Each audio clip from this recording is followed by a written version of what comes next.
এক গরিব কৃষক সকাল সকাল ঘুম থেকে ওঠে, কারণ তাকে মাঠে যেতে হবে। তারপর কৃষক বিছানা থেকে নেমে মাঠে যাওয়ার জন্য রওনা দেয়। সে যখন দরজার কাছে আসে, বাইরে তাকায়, তখন সে দেখতে পায় যে তার বাড়ির পাশে এক লোক নতুন বাড়ি নিয়েছে। একটা ট্রাক থেকে ড্রাইভার বিছানা নামিয়ে ঘরের ভিতরে নিয়ে যাচ্ছে। তারপর আবার ট্রাকের কাছে ফিরে এসে এবার ভিতর থেকে একটা সোফা বের করে ঘরের ভিতরে নিয়ে গেল। বাড়ির মালিক জিনিসপত্র এনে দেওয়ার জন্য ট্রাক ড্রাইভারকে অনেক টাকা দেয়। টাকা নেওয়ার পর ট্রাক ড্রাইভার ট্রাকের কাছে এসে বসে, তারপর ট্রাক স্টার্ট করে সেখান থেকে চলে যায়। এটা দেখে কৃষক মনে মনে ভাবে যে এত রোদে সারাদিন মাঠে কাজ করার চেয়ে ট্রাক চালিয়ে আরামে বসে টাকা উপার্জন করাই অনেক ভালো। এই কথা ভেবেই সে মাঠের দিকে রওনা দিয়ে দেয়। তারপর কৃষক মাঠে পৌঁছে ট্রাক কেনার জন্য টাকা জোগাড় করতে রোদের মধ্যে হাড় ভাঙা খাটুনি খেটে গম কাটতে শুরু করে। তারপর কৃষক গমের বস্তাগুলোকে মাথায় করে ফ্যাক্টরিতে বিক্রি করার জন্য রওনা হয়। গম বিক্রি করার জন্য সে রাইস্টারের ফ্যাক্টরিতে আসে। রাইস্টার সেখানে বসে চা খাচ্ছিল। চাষি তার কাছে এসে গমের বস্তাগুলো দেয়। রাইস্টার গম দেখে বলে দাম একটু কম পাবে, কারণ গমগুলো ভালো না, গমে অনেক ময়লা আছে। এই বলে সে কৃষককে গমের দাম বাবদ কিছু টাকা দেয়। সেই টাকা নিয়ে কৃষক তাড়াতাড়ি করে ট্রাক কেনার জন্য রওনা হয়।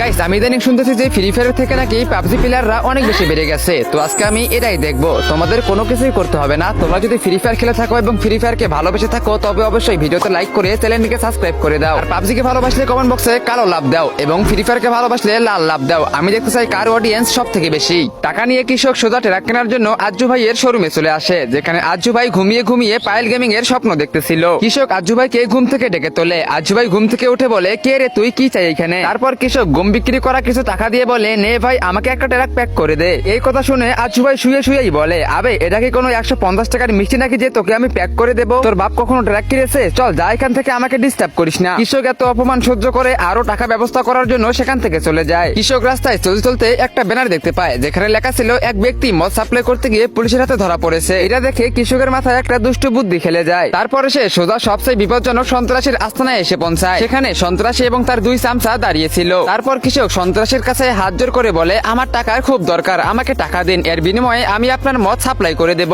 এই কথা শুনে সন্ত্রাসী বলে, আচ্ছা ঠিক আছে, এই মদের টেম্পুটা নিয়ে যা আর আমার মদগুলো সাপ্লাই করে দে। এরপরে কৃষক সেই টেম্পুটাকে নিয়ে সবার আগে তার খেতে চলে যায়। এরপরে সে পুরো গাড়িটিকে গম দিয়ে ঢেকে ফেলে। এর কারণে মদের বোতলগুলোকে আর কোনোভাবেই দেখা যাচ্ছিল না। তারপরে কৃষক মদের বোতলগুলোকে সাপ্লাই করার জন্য রওনা দিয়ে দেয়। আর যখন সে বর্ডারে পৌঁছায়, তখন সে দেখে সামনে পুলিশ দাঁড়িয়ে আছে। এই কারণে কৃষক তার টেম্পুটাকে দাঁড় করায় এবং পুলিশ ভালো করে তার টেম্পুটার তল্লাশি চালায় এবং সেই তল্লাশি করে শুধু গমই দেখতে পায়। ভিতরে লুকিয়ে রাখা মদের বোতলগুলো তার নজরেই পড়ে না। এরপরে পুলিশ তাকে চলে যেতে বলে। একটু পরে কৃষক ঠিক সেই জায়গায় পৌঁছায় যেখানে মদের বোতলগুলোকে ডেলিভারি দেওয়ার কথা ছিল। এরপরে কৃষক তাড়াতাড়ি করে গাড়ি থেকে নেমে পড়ে এবং গুন্ডাদেরকে একটি কোড বলে। কোড শুনে গুন্ডাটি খুশি হয়ে যায় এবং তাকে মদ পাচার করার জন্য অনেকগুলো টাকা দিয়ে দেয়। কৃষক টাকা নিয়ে সেখান থেকে রওনা দিয়ে দেয় এবং সে তার পছন্দের একটি ট্রাক কিনে ফেলে এবং সে ট্রাক চালিয়ে এখন ধুমসে ইনকাম করবে।